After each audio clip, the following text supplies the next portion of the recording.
Well, good evening, everybody. Welcome to my house. Now I'm a Member of Parliament. I spend a lot of time here, and more time than I do in my real home, but that won't surprise you. We have people who are here across the years of the life of UNSW law.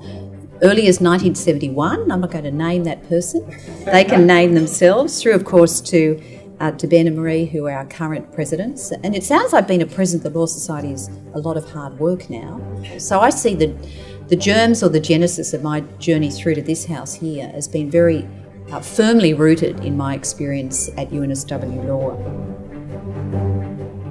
The presidents of the Law Society have played a consistently vital role.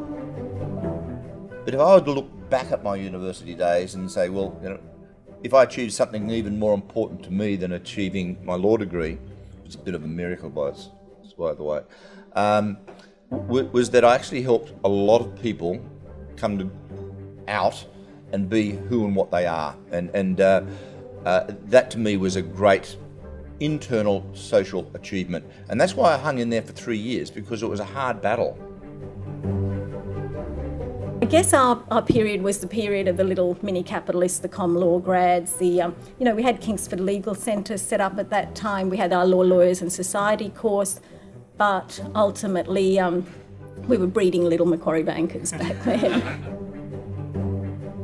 Before I was president, as I mentioned, I was social coordinator in 1995. What I can definitely say was that the UNSW Law School of the early and mid-90s was an extremely confident institution which instilled a great deal of confidence in those who went through it.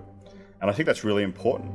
As big and as important as you feel as a 17-year-old leaving high school, the reality is you're still a child.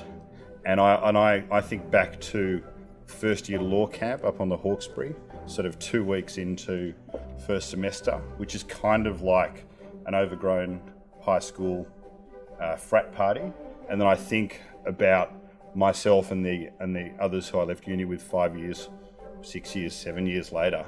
And that was a group who had a great deal of confidence instilled in them from the suite of experiences that we had whilst we were there. It was widely known by then that a double degree from UNSW was going to arm you for whatever career path that you wanted to go, whether it was in the law, in corporates, or pursuing, whether it's politics, academia, or social justice. It's fantastic that we're managing to get to the increased number of students that we have. Our competitions, for example, while there might have been perhaps a couple of moots in the past, we now have 6 or 7 different variations of competitions, of which we run 2 or 3 types under each of those. And we've got hundreds and hundreds of students participating in a whole range of these skill building and developing activities. Rod mentioned that the faculty was smaller back then and the dean's door was always open, but David Dixon's door, no matter how big the law school is always open to us as well. So we're very, very grateful for that. Thank you everyone for coming, and please enjoy dessert, and looking forward to speaking to you guys throughout the night.